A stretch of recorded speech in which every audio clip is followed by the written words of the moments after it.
સુરતના લક્ષ્મણનગરમાં ગટરિયા પાણી ઉભરાતા લોકોને હાલાકીનો સામનો કરવો પડી રહ્યો છે।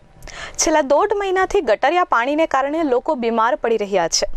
અનેક રજૂઆત છતાં કોઈ નિરાકરણ નહીં આવતા સ્થાનિકોએ પાલિકાને 2 દિવસનું અલ્ટિમેટમ આપ્યું છે।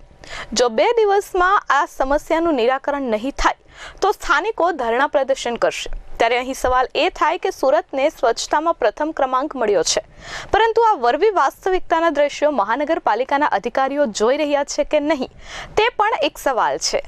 સુરતના કાપોદ્રા વિસ્તારમાં આવેલા લક્ષ્મણનગરમાં છેલ્લા 1.5 મહિનાથી ગટરિયા પૂરની પરિસ્થિતિનું નિર્માણ થયું છે। વારંવાર તંત્રને રજૂઆત કરવા છતાં કોઈ પરિણામ આવ્યું નથી। સતત ઉભરાતા પાણીને કારણે સોસાયટીના પીવાના પાણીની લાઇનમાં ગટરિયા પાણી ભળી ગયા છે, જેનાથી પાણીજન્ય અને મચ્છરજન્ય રોગ પણ વધ્યા છે।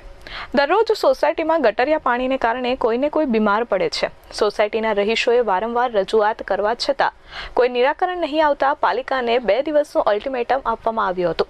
જો 3 દિવસમાં આ ગટરિયા પૂરનું કોઈ નિરાકરણ નહીં કરવામાં આવે તો ધરણા પ્રદર્શન યોજી સ્થાનિકો વિરોધ કરશે, કારણ કે છેલ્લા 1.5 મહિનાની અંદર સોસાયટીના રહીશો અને પ્રમુખ દ્વારા પાલિકામાં અનેકવાર રજૂઆત કરાઈ છે।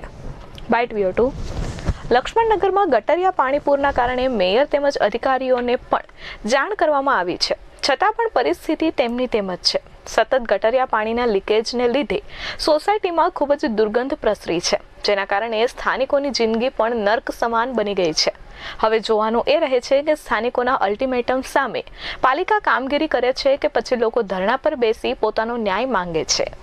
પ્રશ્ન છેલ્લા 1.5 મહિનાથી આ લક્ષ્મણનગર કે જે સૌથી વધારે આ વિસ્તારનો લોકોની અવરજવર કરતો હોય તો આ વિસ્તાર છે।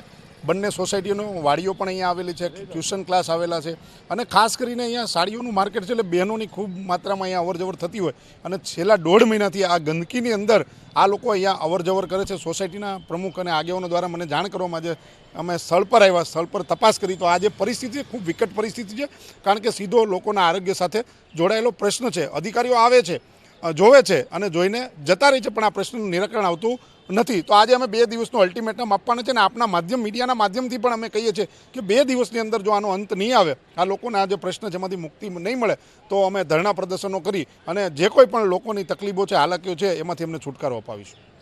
દિલીપભાઈ સાંગાણી, અત્યારે અહીંયા 40 થી 45 દિવસ આ પાણી નીકળે છે।